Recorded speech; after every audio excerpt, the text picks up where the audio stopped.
Welcome to the FitBucks podcast. If you're watching on YouTube, welcome there as well. Today we got an exciting one. It's about a question that I get a lot. This is specifically for those going into school. Those might already be in school. Some of you that have already graduated might be saying like, wow, I have all this debt. Was it worth it? If that's what we're going to be asking today, how much college debt is too much? Or another way of saying it, how much should I take out for what it's worth, right? But here's the trick on this too. This doesn't even have to do necessarily with debt. It's just the cost, because some of you might have not have used all debt. It could have been cash out of your pocket, working a job, all that type of stuff. So that's what we're going to be talking about today. Before we jump into it, as always, if you're on the podcast, be sure to subscribe so that way you get notifications of new episodes. It helps us grow. It helps you understand money. It helps everybody involved. If you're watching on YouTube, like, subscribe, comment, share with your friends. Again, same thing. It helps everybody.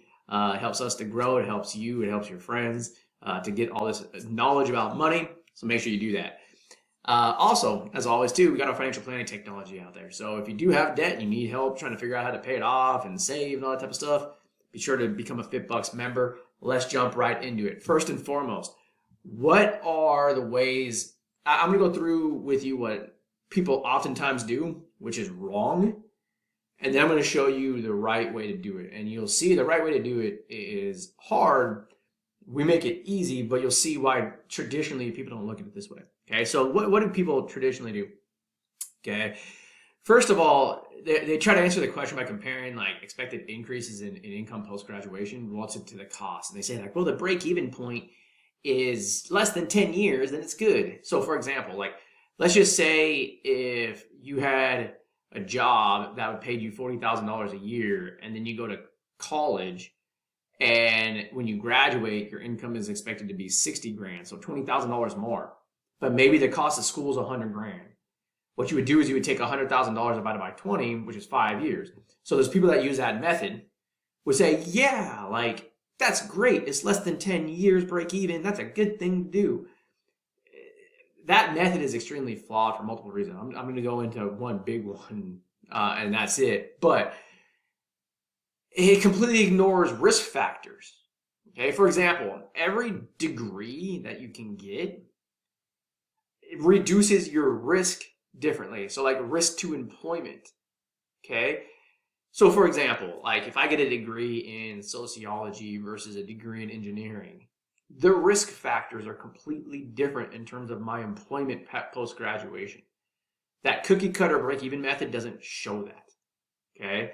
Not only that, but as you progress in education, that is also different. So for example, like if you go from a bachelor's to a master's, people that have master's degrees have a lot less unemployment than people that have bachelor's degrees.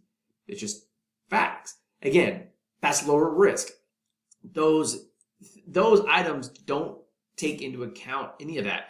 Not only that, but if they say, oh, well, like, this is the amount of debt you have, well, what happens if the interest rate is 2% versus what if the interest rate is like 8%? It doesn't even take into account the interest rate in that type of method. Okay? So that's why that traditional method is flawed of looking at a break even. Now, I'm going to go through another traditional method of how people typically look at this. Let's just say your debt payments are like 8 to 10% of your income. It's worth it. That's what they say. They say this because if your debt payments are like 8 to 10% of your income, post-graduation, you should be able to pay off your debt and be out of debt in 10 years. So they're saying your income is worth it. But that's flawed for two reasons. One, what like if you were making 70 grand before you went to college and now you're making 70 grand after college? Why should you have 8 to 10% of your money going towards debt? That makes no sense, right? Not only that, but with student loans, we have a major number, literally millions of people going on income-driven repayment plans where payments are like 4 or 5% of their income and they're going for loan forgiveness. So that throws a whole wrench in that type of analysis. So I just wanted to start off on this podcast and on this video just describing to you the traditional ways of doing it. Okay, now, what's the best way of doing it? Okay, it is to look at how much human capital value is created by you going to school. And if you're financing it with debt, that human capital value will automatically be adjusted based on that debt. So what is human capital? Okay. Human capital is a projection of your income. And then it says, what is the risk to that income? And it gives you a value of it as of today. Now, that's what I meant earlier. Why do people not normally use this method? It's because it's extremely complex in order to really say what is that risk and valuing that human capital today.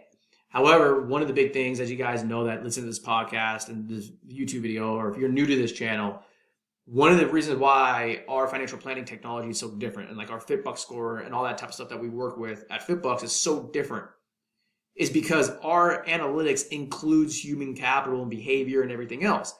And when you're on your FitBucks profile, if you go into the net wealth section, underneath summary, we tell you based on your profile, this is the value of your human capital. And if you use our financial planning technology, like if you're a college student or you're thinking about getting a degree, and you go in and you use our financial planning technology and you build a financial plan, in the summary, on one of the summary graphs, we show you what happens to your human capital. So you can see what would happen like if I don't do this versus if I do this, okay? So why is human so important? How does this work? First of all those flaws I talked about before are completely negated, okay? Because it takes into the different degrees of income. It takes into account how you finance your education. It takes into account the different degrees and the different risks associated with them. It takes into account all that, okay? So I'm going to give you an example of how this works. I'm going to go through a few different scenarios so you can see, okay, this is how I can see this, okay? And if this makes sense. Let's just say you're an undergrad. That's what you have. You have no college debt, okay, at all. You graduated, you had grants, you worked, whatever it was, okay? And let's just say you're making $48,000 a year. Your human capital value would be about $439,000. Now, again, that's different for everybody. Like, there's different degrees and everything. I'm just putting this in as a generality so that way you guys can see this example. Again, your human capital, about 439 grand, okay? Scenario 2, let's just say you graduate from graduate school and you have no college debt. So, and your income goes from 48 grand to 78 grand a year. The human capital goes from $439,000 to $821,000. So your graduate degree created value of $382,000 as of today. So obviously getting your graduate degree, like if you didn't have to pay for it, would make sense, right? From a financial standpoint. Now, let's just say that same graduate degree that now you're making, you went from 48 grand a year to 78 grand a year in income. You now had to use $100,000 in debt to get it. Your human capital value would decrease from $821,000 to $768,000. Now, compare that to undergrad, where you didn't have any debt at all, but now you have 100 grand in debt. You have 768 versus 439,000. So yeah, that's still a pretty decent increase. So even with 100 grand in debt, it makes sense going to get that that graduate degree. Okay, now let's just say that graduate degree cost you $210,000. Okay, your human capital would be $460,000, which is still more than just having an undergraduate degree with no debt. But it's only an increase of $21,000. So a technical standpoint, you would still do it even at a $210,000 because your human capital value today is still worth more. So in the grand, from a theory on human capital value and doing things to increase your human capital value, what the pure theory says is any activity that increases the value of your human capital, you should do it. Okay, so things like courses, if you took courses like online and they can increase your income, then it's worth paying for it because it would increase your human capital value. You do the same type of analysis. So that's a pure theory. But in this case, for $210,000, you create $21,000 extra.